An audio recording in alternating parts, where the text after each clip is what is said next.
Caput. Yo hablo de los verdaderos periodistas. Esas cosas.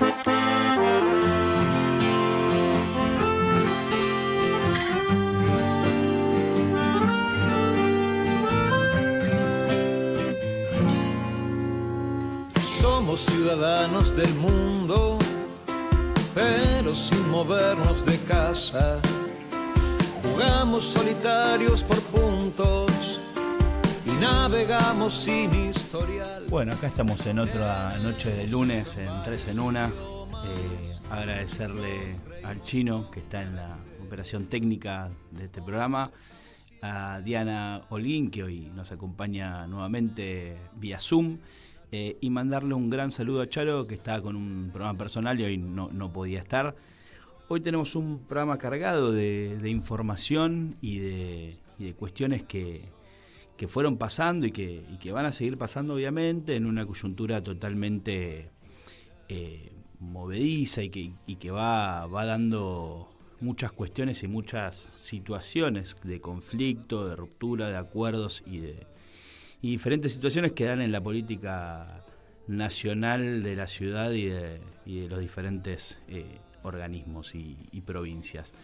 Así que bueno, nada, primero, antes que nada, saludarla. Diana, buenas noches, ¿cómo estás?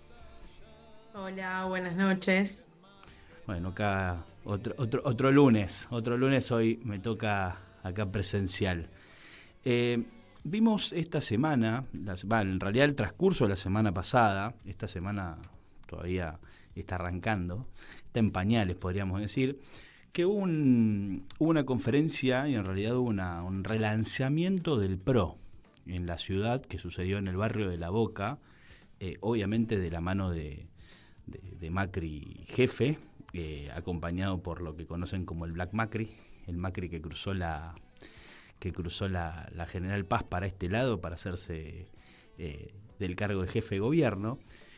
Y en realidad hay muchas cuestiones que, bueno, en principio uno de los análisis que uno hace en base a esto, este relanzamiento del PRO y esta puesta en escena, vamos a decirle así, porque más allá de un acto es Macri volviendo a tomar la presidencia del PRO, ¿viste? Y haciéndose cargo un poco de este partido, dejó mucho que hablar, y entre ellos para mí el título más importante es que dijo que a Milei lo ayudaron lo que lo pudieron ayudar, pese a su entorno.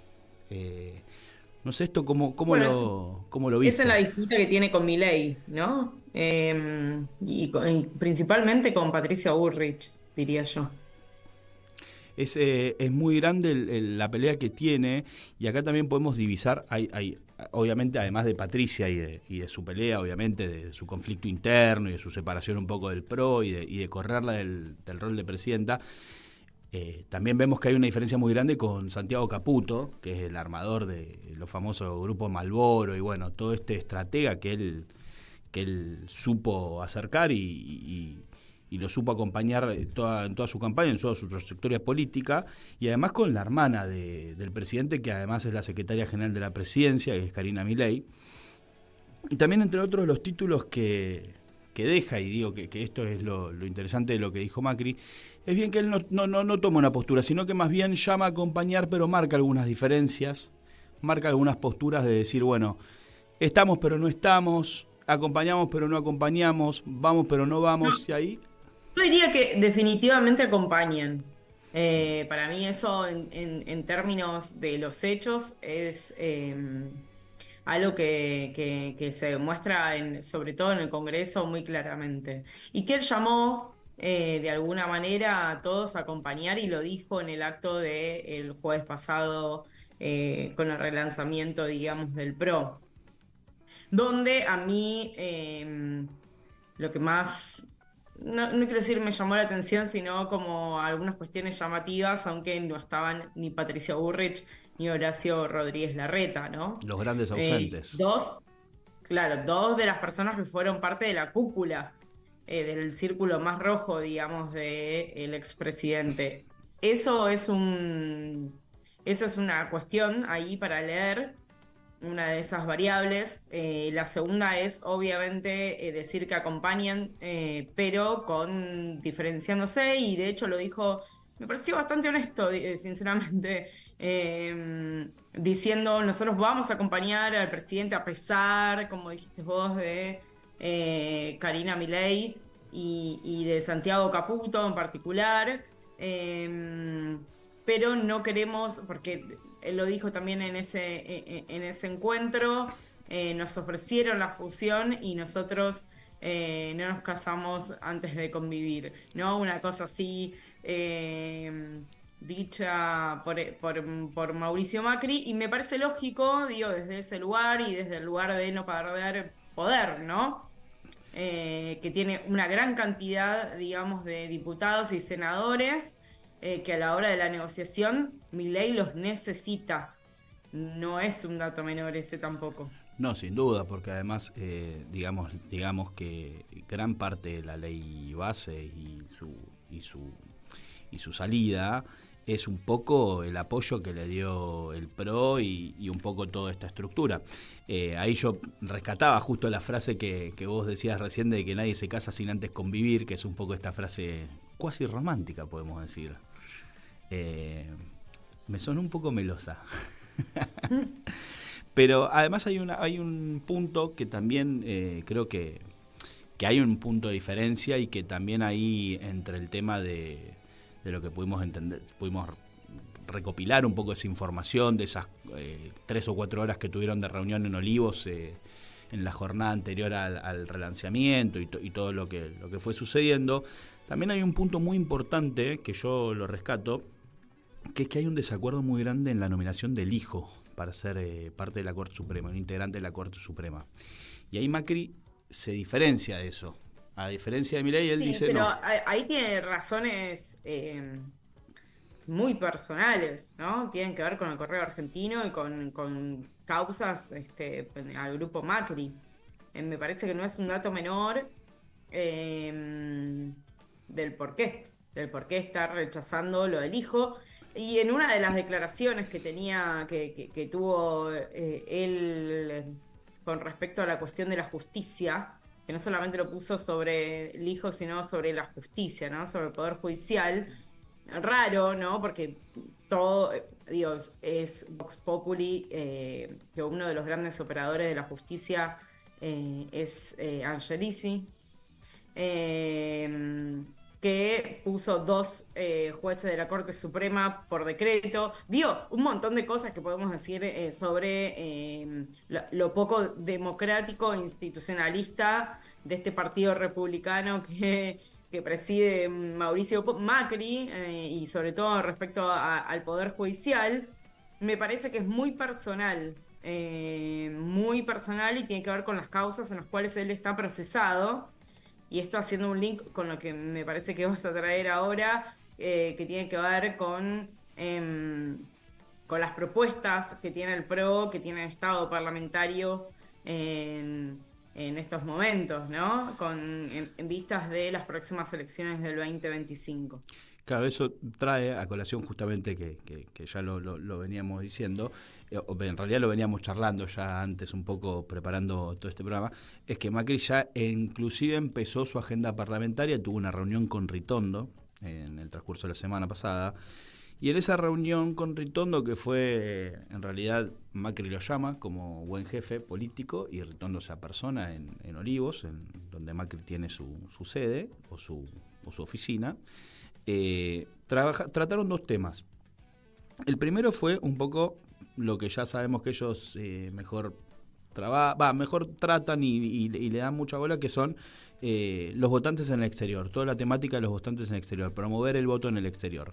Y la segunda, que es algo que yo diría controversial, porque hablando de todo lo que ya hablamos, digo, de la cuestión del hijo, de qué representa el hijo para Macri, de qué problemáticas y qué conflictividades tiene Macri, por eso también la reunión de las 4 horas con Milei, y le propuso decirle, bueno, mira, en este tema, por lo que tenemos entendido, solucionemos, veamos de qué manera solucionar y lleguemos a algún acuerdo.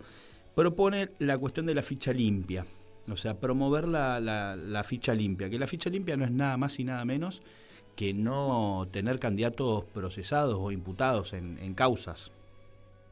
Sí, entonces, Digo, esto en general cualquiera se puede presentar cuando vos, digo, por presunción de inocencia, cuando no tenés una condena firme, es algo que ya está dicho. Me parece que eso, no sé, pero quizás esconde otro tipo de agenda, me parece a mí. Eh, Sobre todo en línea pensándolo con lo de Cristina Fernández de Kirchner. Me parece esto como una alerta, digo, en toda esta persecución, digamos, judicial que viene teniendo Cristina en los últimos 10 años, que justamente ella dijo que no iba a ser candidata en las elecciones presidenciales pasadas, justamente por esta persecución. Y no me parece un dato menor que él quiera avanzar sobre esta agenda de nuevo para el año que viene, ¿no? No me parece, pensando que él tampoco dice que quiere ser candidato y en términos de lo que él estaría proponiendo con lo de ficha limpia, tampoco lo podría hacer. Exactamente, ahí vemos, por eso decía, hay como una controversia en realidad para mí dentro de todo esto, hay como una agenda oculta y una agenda que se va a ir desarrollando seguramente, o la van a ir desarrollando. Me parece que atrás de esto se esconden otros intereses, y ahí me parece un poco más que es la cuestión judicial propia, la cuestión de la persecución judicial, porque también recordemos que este gobierno es un gobierno que, si bien se diferencia un poco del PRO, es un gobierno que también impulsa una agenda judicial y mediática judicial. Como bien lo hizo el PRO, y como, bueno, el PRO lo explotó en realidad, el PRO lo llevó hasta cuestiones de prime time televisivo. Pero también el otro día, un poco escuchando, y ahí tuvimos una perlita, que es Macri, que retomó la agenda pública y se retomó como una figura central política del PRO. Tuvo su pequeña pelea también ahí con Majul, porque bueno, nada, ahí tuvieron una toreada de poder, y ahí bueno, nada, ahí se encontraron el hombre que encuentra pistas corriendo por el Rosedal, y el otro que bueno, es el jefe del PRO. Pero bueno, retomando un poco todo esto que decidimos un poco, bueno, nos deja sobre todo una gran cuestión, la reaparición de Macri. Yo pienso ahí, Fer, que lo que puede también suceder con eso es una suerte de judicialización de la política, ¿viste? Que hay que tener mucho cuidado, digamos, con esto y cómo está haciendo, cómo vaya a ser puesto en agenda. Como que a priori me preocupa eso, porque entonces cualquiera que tenga algún tipo de denuncia y entonces esté procesada, bueno, obviamente que para estar procesado requiere de otras instancias, ¿no? No simplemente una denuncia, pero digo, me parece como que me empieza a llamar la atención, porque digo, la República Argentina, igual que otros países, no es único, no somos los únicos del universo. Se ejerce, digamos, la judicialización de la política, y me parece que eso no es un dato menor a la hora de pensar en esto de la ficha limpia. Y quería retomar lo segundo que vos habías dicho también, que tiene que ver con el voto del exterior, que en el marco, digamos, de la región, se tiene mucho en cuenta, digamos, ese voto del exterior, porque se presume también que es un voto, digamos, antiperonista. ¿No? En esto que seguimos diciendo nosotros programa a programa de que nuestro clivaje, digamos, histórico es el peronismo-antiperonismo, a partir obviamente del surgimiento, digamos, del peronismo en el 45, o sea, de nuestra historia, sobre todo contemporánea.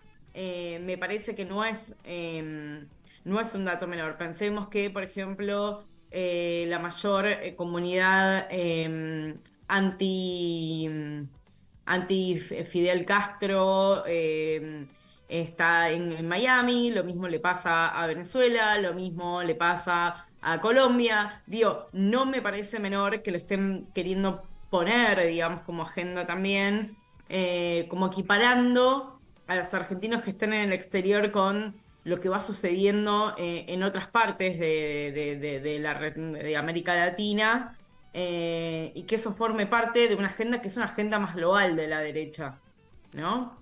Esto también como una lectura, como una primera aproximación del por qué podríamos pensar de que el macrismo quiere poner este tema, digamos, en debate público. No, además también, obviamente, coincidiendo con lo que vos decís, el votante en el exterior usualmente es antiperonista. Y tiene también no necesariamente, ¿eh? No, pero hay una nos importancia. Han sorprendido, por no, suerte nos han sorprendido, pero sí me parece como que es una agenda que quiere llevar, a eso es lo que iba, ¿no? No, claro, que ahí encuentra él algo que tallar, digo, por el antiperonismo o por ahí por una agenda más fuerte que él impulsa y que la tiene sobre todo estudiada y bien vista, quiero creer. Pero ahí, retomando un poco esto que veníamos diciendo, y para entrarnos ya en el otro tema que tiene que ver también con la agenda del PRO, esta semana, en realidad la semana pasada, esta semana sobre todo ya se acrecentó y hoy salieron bastantes notas acerca del tema, trae un reclamo acerca de un tema que viene transcurriendo y viene teniendo la ciudad a raíz del otorgamiento de los del punto y pico que le dio Macri en su momento al gobierno de la ciudad cuando fue presidente. Sobre coparticipación. Claro, sobre la coparticipación, sobre el tema con la disputa de ese punto y pico que Alberto Fernández también en su momento le retiró a la ciudad de Buenos Aires también para otorgárselo a la provincia de Buenos Aires. Y hoy en día hay un tema en vilo que ya está ante la Corte Suprema y mañana va a haber noticias acerca de esto. Es que la ciudad le está reclamando el 1,55% de la coparticipación de ese 2,95% que a la ciudad le correspondería entre comillas, o que está en realidad, claro que la ciudad tiene ese 2,95%.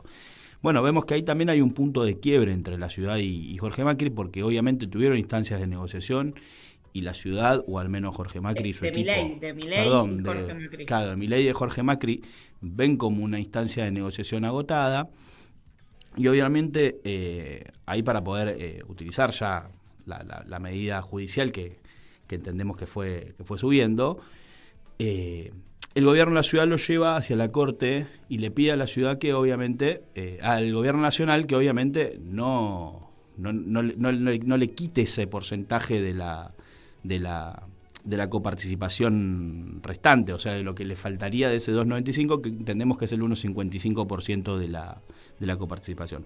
Y ahí también vemos una agenda conflictiva que tiene que ver con la transferencia de fondos. Obviamente a nivel nacional lo hemos hablado, y hemos hablado un montón de los conflictos que vienen teniendo las provincias y sobre todo con conflictos que se le van originando y la nación parece decir, bueno, nosotros en esto no tenemos nada que ver, solucionenlo ustedes, véanlo ustedes. Y ahí vemos también otro punto de inflexión que puede generar alguna rispidez, o yo creo que puede generar alguna rispidez, en la negociación de arriba del primo Macri jefe y Javier Milei. Me parecen dos cosas. Uno, que no es solamente la ciudad de Buenos Aires, sino son todas las provincias que están siendo afectadas, básicamente porque la nación no le da el porcentaje que le corresponde de coparticipación de dos impuestos claves para la recaudación, para las recaudaciones provinciales, como son el IVA, ingresos brutos.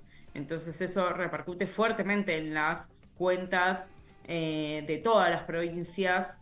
Una es la ciudad de Buenos Aires. Lo ponemos con Jorge Macri básicamente porque se supone que el PRO es un aliado fuerte, digamos, de Milei. Eso es un punto de más que de quiebre, de presión, ¿no? De decir que sale una nota en la política online que dice que van a llevarlo a una instancia judicial.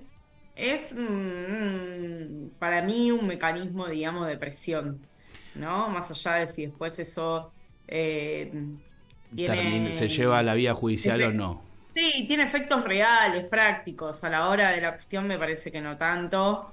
Lo que quieren es seguir presionando, digamos, a Milei para que cumpla, como todo el resto, digamos, las provincias le dicen, che, cumplime, yo encima te voté todo. No sé por qué a mí no me estás cumpliendo, no me importa si no se lo pagás a la provincia de Buenos Aires. Digo esto porque les pasa a casi todas las provincias con la cuestión de la coparticipación. Y esto sí va a tener consecuencias, digamos, ya sea a corto, mediano o a largo plazo, como le sucedió en su momento a la administración, digamos, peronista, pagándole la coparticipación a la provincia de San Luis, que lo ejerció, tuvo 10 años de litigio y finalmente se la tuvo que transferir. Lo que quiero decir es que estas cosas no es que quedan en el olvido. En algún momento sucede, efectivamente, si obviamente también con los distintos procesos y tiempos judiciales, que no son los tiempos de la gente a todo esto, ¿no? Porque estamos hablando de, en el caso de la provincia de Buenos Aires, de una pérdida de 6.3 billones de pesos.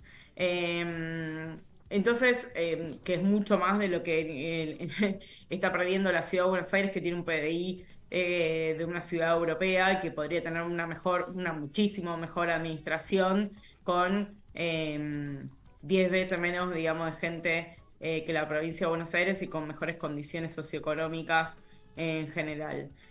Digo todo esto para ponerlo como en un contexto mucho más grande. La Ciudad de Buenos Aires hace un reclamo a partir de Jorge Macri que están haciendo todas las provincias y de hecho, por ejemplo, Sergio Sirioto, digamos, otro de los gobernadores que es muy crítico, digamos, del gobierno, pero que siempre habla desde un lugar del federalismo. Y digo esto porque me parece que no es que habla desde lo ideologizado, ¿no? Desde un discurso muy ideologizado. Está diciendo, che, esto afecta al federalismo, es decir, a todas las provincias. Me afecta a mí, que tengo una administración ordenada, le afecta a todas las provincias. Un poco... Digo, me parece como que es otra posición distinta de yo voy y hago solamente mi reclamo, que no está mal, que es legítimo, pero me parece que le sucede a todas las provincias de la Argentina, algunas con mayor o menor grado de protesta pública, y digo porque la protesta privada está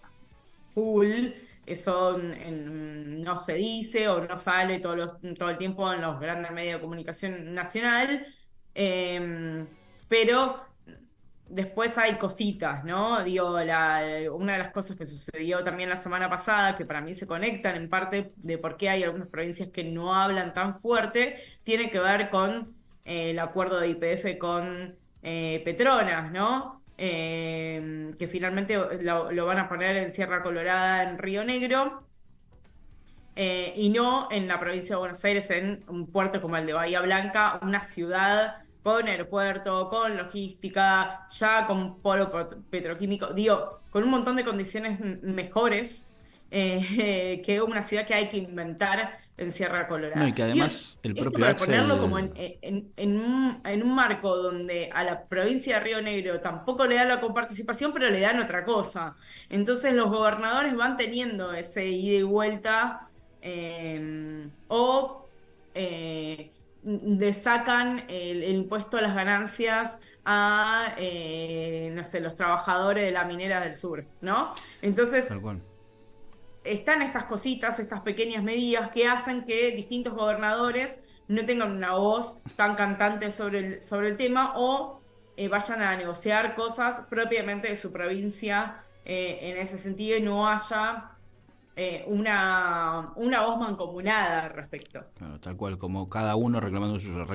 Ahí rescato dos cosas. Lo primero es que parece ser la segunda parte del primer enfrentamiento, o el primero que dijo estas cuestiones así fuertes, digo, y que fue un wow que pasó, que fue Nacho Torres en Chubut, cuando pasó. Y después hay otra cosa que respecto a lo que vos contabas de Río Negro, que en este sentido, obviamente, es un proyecto que Axel mismo ha dicho que llevaba casi 10 años, ese proyecto, y que obviamente Axel lo toma como decir, estás castigando a la administración de la provincia de Buenos Aires por tener una ideología diferente, pero en realidad lo que estás castigando es al bonaerense, y al proyecto sobre todo, porque las condiciones en otro lugar tal vez no están dadas de la misma manera.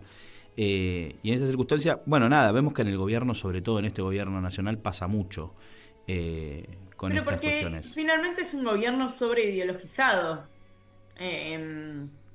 Y quiero decir esto porque después acusan, digamos, al kirchnerismo o a no sé quién o a no sé cuánto.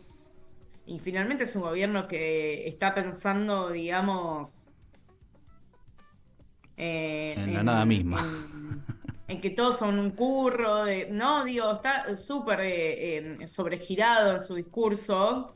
Y finalmente, en esto me gustaría encontrar algunos referentes de otros partidos políticos que están todo el tiempo llamando a la tolerancia, al consenso, al diálogo, a pensar en el país a largo plazo, ¿no? Como esos discursos de la democracia clásica moderna.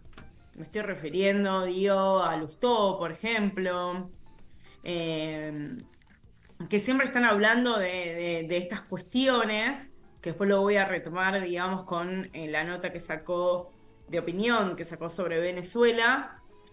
Pero me gustaría escuchar, digamos, a estas voces, porque justamente son las voces que están llamando supuestamente a pensar la Argentina, a largo plazo, a pensar, digamos, qué es lo que nos conviene a nosotros como Estado-Nación, que me encanta, digo, ojalá nos invitemos todo el tiempo en este sentido en las políticas públicas, pero que después no se transforman en hechos, ¿no? ¿Y qué quiero decir con esto?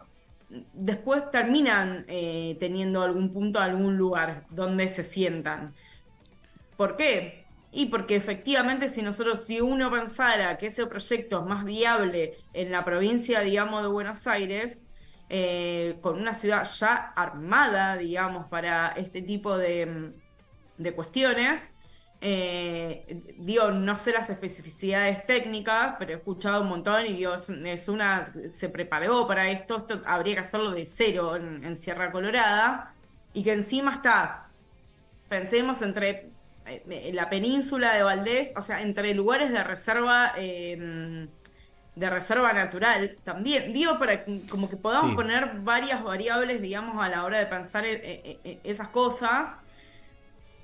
Bueno, evidentemente la decisión, digamos, de que no sea Buenos Aires no fue una decisión de Petronas por una cuestión técnica, sino fue una decisión política de Javier Milei en esta confrontación que tiene en realidad con Axel, entendiendo de que Axel, para decirlo claramente, porque no es Cristina, es su contrapunto. Su rival, ¿no? Es su rival político. Tal cual.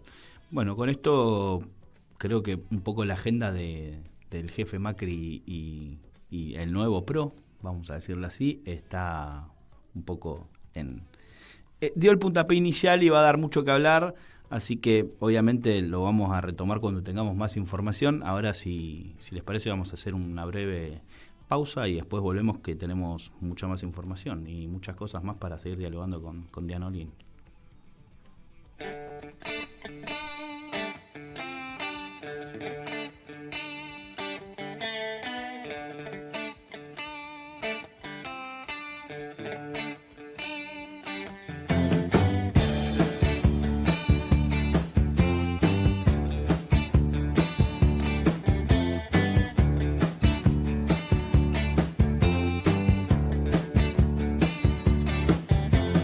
Justo ayer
Bueno, acá volvemos en Tres en Una, después de escuchar al gran León Gieco, Pensar en Nada, y justamente pensar en nada es lo que creemos y lo que creo que el gobierno de Milei está haciendo, obviamente, con todo lo que venimos explicando, y ahora vamos a retomar una agenda de lo que ya empezamos, una pequeña introducción, que es la provincia de Buenos Aires, obviamente, y acá yo, perdón que me anoté y lo tengo porque son muchas cosas de información que surgieron a raíz de un informe también que presenta la provincia en base a la cuestión económica y monetaria de la provincia de Buenos Aires, en realidad también que afecta a todos los ciudadanos de la provincia de Buenos Aires, hayan votado o no hayan votado al gobierno provincial y a Axel en su conjunto.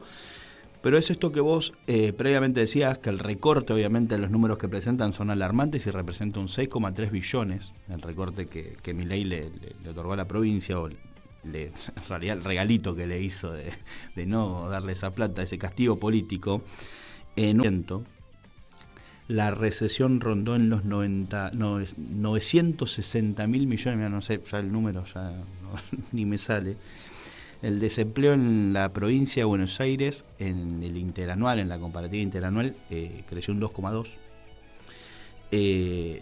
Y obviamente ahí hay un dato que para mí es fundamental, sobre todo porque ahí se explicita un poco también la cuestión de la clase media, ¿viste? La clase sobre todo trabajadora, pero también la clase media, que es un informe que presenta el Banco Provincia, que registró una caída del 21% interanual en el gasto de tarjeta, obviamente también teniendo en cuenta que hay una medida muy muy buena que implementó el Banco Provincia, que es la cuenta DNI, que beneficia mucho a la persona, al ciudadano que va y compra, y que obviamente los locales están adheridos a la cuenta DNI, por una cuestión monetaria únicamente, vamos a decir la verdad.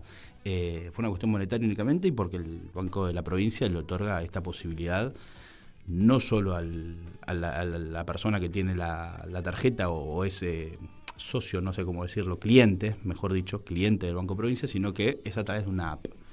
Entonces, en este sentido, es una medida para mí, o un número muy alarmante, que el 21 haya caído un 21% el consumo en tarjeta y en cuotas y todo lo que puede traer. Pero bueno, estos son algunos de los datos y obviamente trayendo a colación esta cuestión de pensar en nada de Javier Milei, de esta cuestión de castigo político, que en realidad no es un castigo político, sino que es un castigo para todos los habitantes de la provincia de Buenos Aires, y en este caso también para todos los que gastan y usan la tarjeta en la provincia de Buenos Aires, son habitantes de la provincia de Buenos Aires. Son alarmantes. En un doble sentido, Fer, digo, esto es un castigo político, a un gobierno que apuesta mucho al mercado interno, apuesta a esto, a hacerle reintegros a la gente, que por eso está la cuenta DNI. Y la cuenta DNI además no es solamente para los bonaerenses, se lo puede hacer cualquier persona que obviamente pueda ir a algún lugar que esté adherido, digamos, a la cuenta DNI. Esto quiere decir que en la ciudad de Buenos Aires se está llenando literalmente de lugares que tienen cuenta DNI. Por ejemplo, yo vivo acá en la ciudad de Buenos Aires y tengo cuenta DNI del Banco de la Provincia. Y no necesité más que bajarme la app y tener eso, y ni siquiera tengo tarjetas de crédito. Esto también para decirlo, como no necesitas tener una tarjeta de crédito, uno puede transferir dinero como si fuera un mercado Ponele. pago, pero del Banco de la Provincia de Buenos Aires. Y con eso, con tu plata en tu cuenta, te hacen reintegros semanales, o depende, hay como tiempos de distintos. Pero digo esto porque esta política muy virtuosa, digamos, para la provincia y muy virtuosa, obviamente, para los ciudadanos que la utilizan, también se está utilizando y un montón en la ciudad. Digo, como pensando que el sujeto de la ciudad de Buenos Aires es el sujeto más urbano, el que más dinero tiene, etcétera, etcétera, es una de las cosas que más se están utilizando en la ciudad. Eso como punto uno. Y como punto dos, es un castigo político básicamente porque en esto de que no le vaya bien a Axel, porque es uno de los que disputan real poder que tiene proyección para adelante. Es un tipo joven, si bien tiene ya su trayectoria de más de 10 años y fue ministro y fue diputado y ahora es 2 veces gobernador, me parece que es de las pocas caras dentro del peronismo que fue reelegido por una amplia mayoría de bonaerenses por su gestión. Y ahogarlo financieramente, obviamente que significa ahogar a los bonaerenses, pero principalmente es ahogar al proyecto político que podría ser un próximo candidato posible, de lo poco que tiene para mostrar, digamos, el peronismo para adelante. Y no me parece un dato menor, es adrede. No, y además también teniendo en cuenta que este año, o en realidad ya vamos a decir, está casi culminando este año, en realidad estamos entrando en agosto, que ya te diría es el último envión hacia el fin de año, estamos en la antesala del año electoral, que es el año que viene, las elecciones de medio término, donde Milei claramente va a buscar consolidar su proyecto. Obviamente, no sé si en acuerdo con el PRO o no con el PRO, esto se irá discurriendo en los próximos meses, pero Milei necesita obviamente empezar a consolidar su poder, sobre todo en el ámbito legislativo, que es lo que gran falta le hace. Digo, ya es presidente, ya tiene su gabinete, ya tiene sus medidas económicas, o ponele, tiene sus banderas bien armadas o bien dichas, al menos por lo que ellos ellos ven, y obviamente Adorni se encarga todo el tiempo de tuitearlo, decirlo en las conferencias de prensa, y él también se encarga de tuitear y con esto. Y él necesita, o el gobierno de Milei, lo único que le falta en este sentido para un poco consolidar su poder, es decir, bueno, la elección legislativa, establecemos una marca donde ganamos una elección legislativa y tenemos un buen número al menos de legisladores en diferentes provincias, en diferentes en las gobernaciones, digo, en los municipios, por ahí a nivel nacional. Digo, esto es un poco lo que le falta, y digo, es la antesala de ese año donde se van a poner en disputa y se va a jugar un poco todo eso. Entonces, teniendo un poco en cuenta todo eso, yo creo que el gran rival a pelear de Milei, sin duda, es el proyecto que pueda establecer Kicillof, sobre todo en la provincia, dado que ese terreno de disputa que es tan grande en la política, en la antesala por ahí de lo nacional, que es la provincia de Buenos Aires. Ese terreno es la gran disputa que va a tener Milei, y obviamente también entendiendo de que ya se está empezando a hablar de qué va a pasar con el Colorado Santilli, qué va a pasar con Karina Milei, que está mirando la provincia de Buenos Aires, bueno, qué va a pasar con el PRO también en la provincia de Buenos Aires. Digo, y en ese sentido... Bueno, justamente ahí lo que no nos sorprende es cómo está todo el tiempo, digo, desde Santilli, que es desde el PRO, todo el tiempo hablándole a Axel. Axel, es como si fuera cuando alguien no te registra, que no gusta de vos. Nunca No lo pasó. registra, ¿no? Como que no lo tiene como su... ¿Cómo te rival llamabas? realmente ahí. Claro, ¿viste? Como, ¿quién? Bueno, que fue el candidato, digamos, del PRO para la gobernación. Y también, y no nos olvidemos que por eso insiste también mucho en querer dialogar e instalarse en Twitter y le habla, es Expert. no, digo, empezamos a observar a estos dos personajes, sobre todo a Esper, hablando todo el tiempo de la provincia de Buenos Aires y, y hablándole a Axel.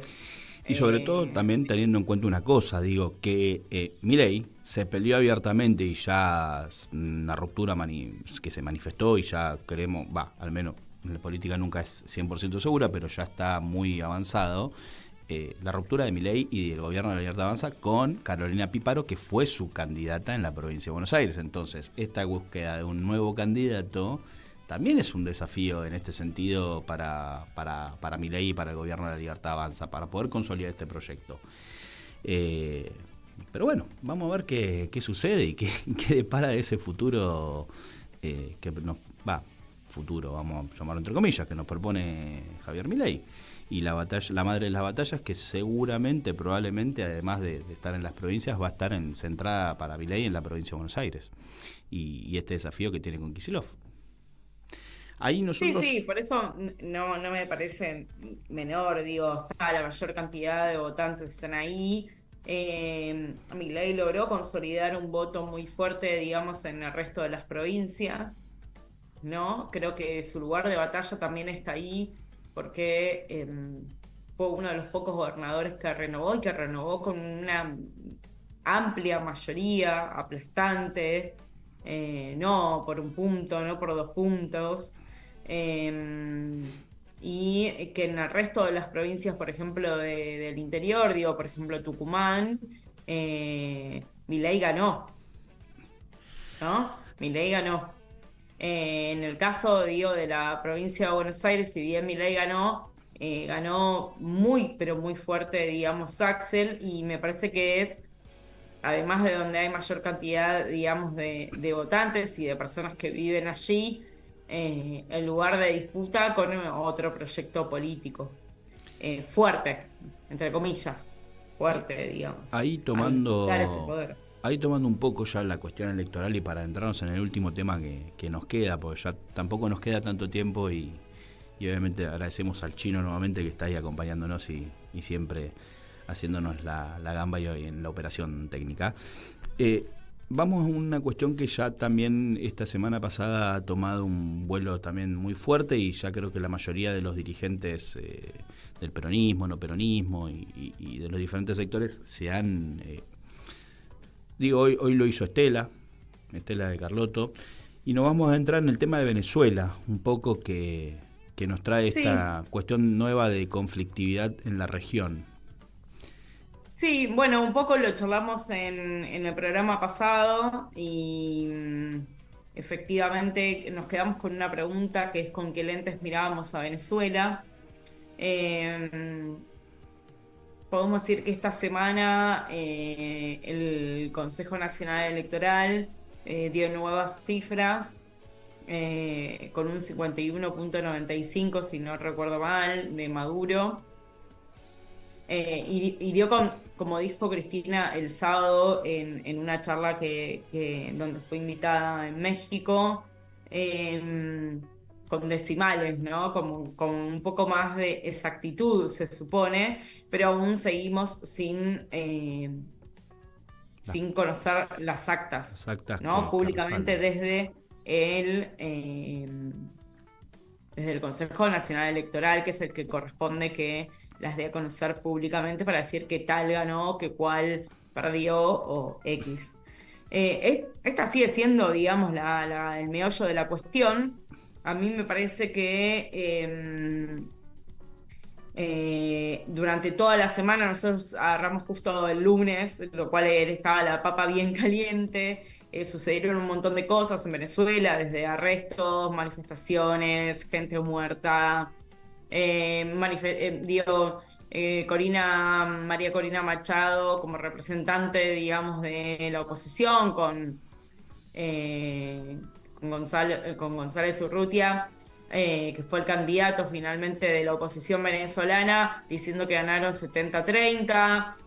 Armaron una página no oficial, ¿no? Armó una página donde colgaron, digamos, las actas que tenían ellos, diciendo que fue aplastante. Hoy sacó un comunicado gigante que estuvo muy dirigido para las Fuerzas Armadas, diciéndole vengan de este lado, es obvio que somos ganadores.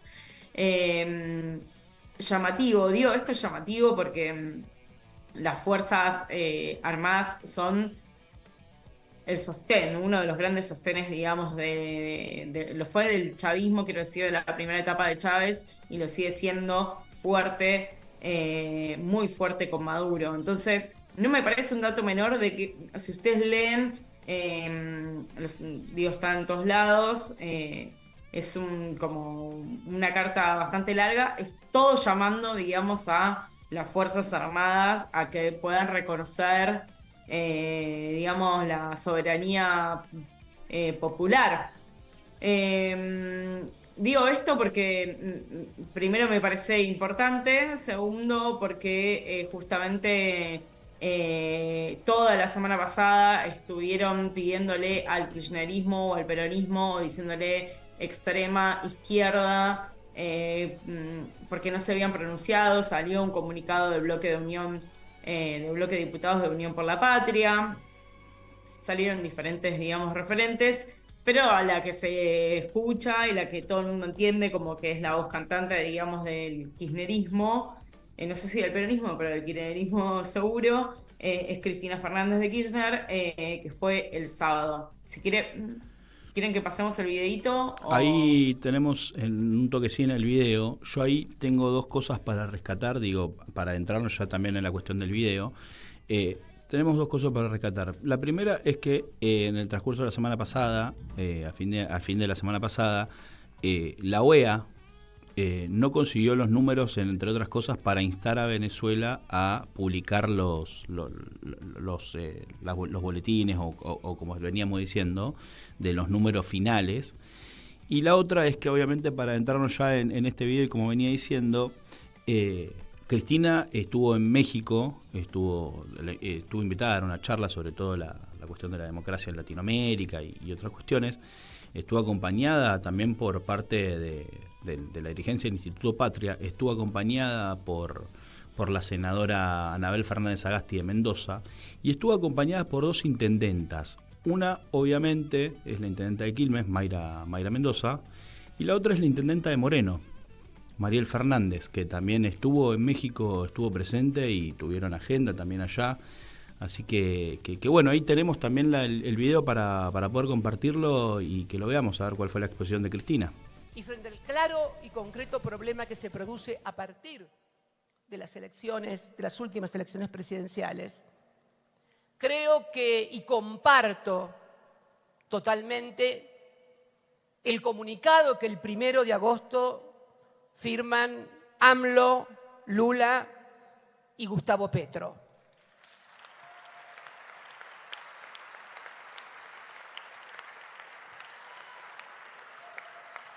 Creo que la responsabilidad en materia de relaciones internacionales es vital.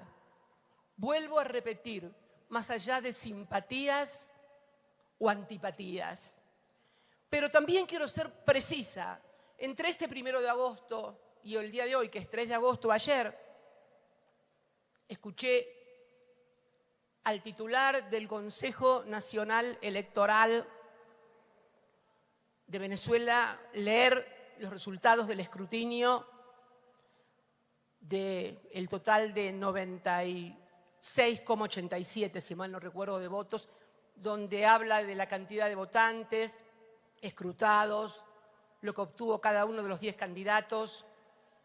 Ahora bien, todos sabemos, porque lo informó el propio el Consejo Nacional Electoral, que es un poder constitucional que había sido hackeado y que por lo tanto no tenían las actas para poder publicarlas. Pero también es evidente que si se ha podido abordar ese escrutinio que fue meticulosamente leído ayer con precisión de decimales en cada una de las candidaturas que se presentaron, es porque hay un sistema doble de soporte informático que fue hackeado, pero soporte de actas que fueron firmadas y remitidas al Consejo Nacional Electoral. De acá le pido, pero no solamente por el pueblo venezolano, por la oposición, por la democracia, por el propio legado de Hugo Chávez, que publiquen las actas, que se publiquen las actas. Eso es lo que tenemos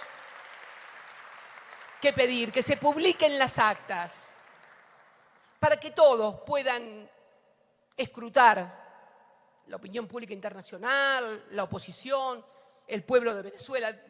De cualquier manera estoy contenta porque ayer estaba muy preocupada porque la principal líder de la oposición estaba en la clandestinidad. Nos había comunicado que estaba en la clandestinidad por Twitter, pero hoy la vi encabezando una marcha en Caracas, así que afortunadamente ha tenido poco tiempo de clandestinidad, con lo cual es muy bueno porque la clandestinidad, créanme, es algo muy feo, muy malo, muy sentirse muy mal y muy inseguro. Así que nos sentimos halagados que haya podido terminar con su periodo de clandestinidad. Bien. Creo entonces... Bueno, ahí vemos una Cristina que remarca y sobre todo defiende ampliamente el legado de Hugo Chávez en Venezuela y que obviamente se despega un poco de Maduro, lo cual la semana pasada ya veníamos hablando un poco de este tema, de esta temática. Yo creo que también lo que decía es un poco, bueno, que prime la democracia y la libertad de elección en Venezuela, también un poco, pero bueno, tampoco que la contracara, sino era que tampoco haya una intromisión de Estados Unidos y de los poderes económicos en la resolución de la cuestión en Venezuela. A lo cual vemos también, obviamente, la expresión de Cristina y lo que dice, que más claro, echémosle agua. No, yo quiero resaltar dos cosas. A mí me parece que Cristina dice una cosa que es muy clara, que es que para saber si uno u otro ganó, es necesario saber cómo fueron dados los votos. Esto acá, en el Partido Comunista Chino y en cualquier otra parte que se decide donde hay un proceso electoral, hay que mostrar la prueba por la cual uno dice que efectivamente es ganador o es perdedor o lo que sea. Eso como primer cuestión. A mí me parece que en ese sentido ella siempre fue muy institucionalista. Quiero decir esto porque si no, parece que los únicos paladines, digamos, de la democracia y de las instituciones y de la república son otros, ¿no? Digo, esto como también endilgado al kirchnerismo de no estamos escuchando las voces de la no sé qué. Y digo esto, ella se acopla a algo que es propio, digamos, de el comunicado que sacaron en conjunto también el jueves. El jueves pasaron muchas cosas. Que sacó Petro, el presidente de Colombia, como dijo ella, AMLO de México y Lula da Silva de Brasil. Los tres grandes, digamos, países y fuertes en la región. Comunistas. No, sí, bueno, eso para Milei, pero quiero decir que han tenido un proceso electoral, que por ejemplo AMLO le han hecho fraude en México. Le han hecho fraude en México. Lula da Silva ha pasado por un golpe de Estado. Hace poco, apenas asumió. Quiero decir, de Petro, ¿no? Por las historias personales e institucionales y políticas que tienen estas tres personas que justamente de las que estoy hablando, que sí saben, digamos, lo que es un golpe de Estado, que sí saben lo que es que haya elecciones fraudulentas o que haya golpes institucionales. Quiero decir esto porque me parece que si no, parte de la oposición al kirchnerismo o al peronismo, que no son solamente los libertarios, solamente cuentan una parte de la cuestión. Cuando uno dice, bueno, no, yo quiero ser muy objetivo, y me sorprende que en ningún análisis, por lo menos yo no lo he leído, y si alguien lo hizo, pido disculpas, pero no he leído un análisis completo acerca de la situación de Venezuela, y quiero decir completo con aristas y variables. Desde ya que después hablamos que la gente la está pasando mal. Pero después, cuando hacemos un análisis político, no hablamos de María Corina Machado. ¿Quién es María Corina Machado? ¿él es el paladín de la democracia venezolana? Yo le pongo un montón de signos de pregunta y en realidad yo te diría que no. Entonces, me parece que a la hora de hacer un análisis y a la hora de decir quién es más democrático que quién y quién dictamina que eso es legítimo o no es legítimo, lo empezamos y vuelvo y cierro de vuelta con esta, pues ya son las 22:01, no quiero que el chino se nos vaya, pero digo, vuelvo con esta última pregunta que hicimos en el bloque anterior hablando sobre Venezuela, que merece capítulos enteros y programas enteros. Y es, ¿con qué lentes miramos a Venezuela particularmente? Porque no lo miramos con lo mismo que lo hacemos con El Salvador, por ejemplo. Entonces, son acusaciones raras, no por eso pueden dejar de ser ciertas. Y digo esto porque Lustó y cierro en la última nota que sacó hoy en Infobae sobre opinión, que dice: contra Maduro en Venezuela, ni dictaduras del presente ni dictaduras del pasado. Habla del valor de la democracia, habla, digamos, de los presos y las detenciones arbitrarias, cosa que acá sucedieron en las últimas marchas. Digo esto como cuestiones, ¿no? Habla del desplazamiento efectivo, digamos, de 7 millones, digamos, de personas, pero habla de los extremos, y en esos extremos pone al kirchnerismo. El kirchnerismo que en los últimos 10 años y en las últimas 6 elecciones perdió 5. Raro. Volvemos y cierro con esa pregunta de con qué lentes estamos mirando a Venezuela y estamos hablando de democracia o qué es más legítimo que quién, ¿no? Y la OEA ni hablar. Después de lo que hizo en Bolivia, que tiene un papel horroroso en estos últimos 10 años. Y más después de lo que hizo en Bolivia. Bueno, pero con esto cerramos, creo que hay mucha información, vamos a procesarla, seguramente la semana que viene sigamos un poco más con esto. Agradecerles habernos acompañado, esto fue el 3 en 1, agradecerle al Chino Román que está en la operación técnica. Te mando un gran saludo, Di, esperamos que Charo la semana que viene esté con nosotros, y esto fue 3 en 1, mandarles un saludo y que tengan un hermoso lunes y una buena semana.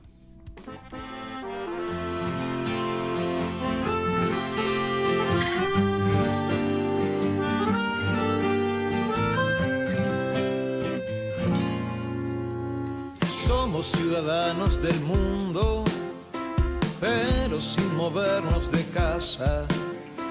Jugamos solitarios por puntos y navegamos sin historial. Tenemos sexo en varios idiomas, nos reímos con caracteres, conversamos siempre a distancia.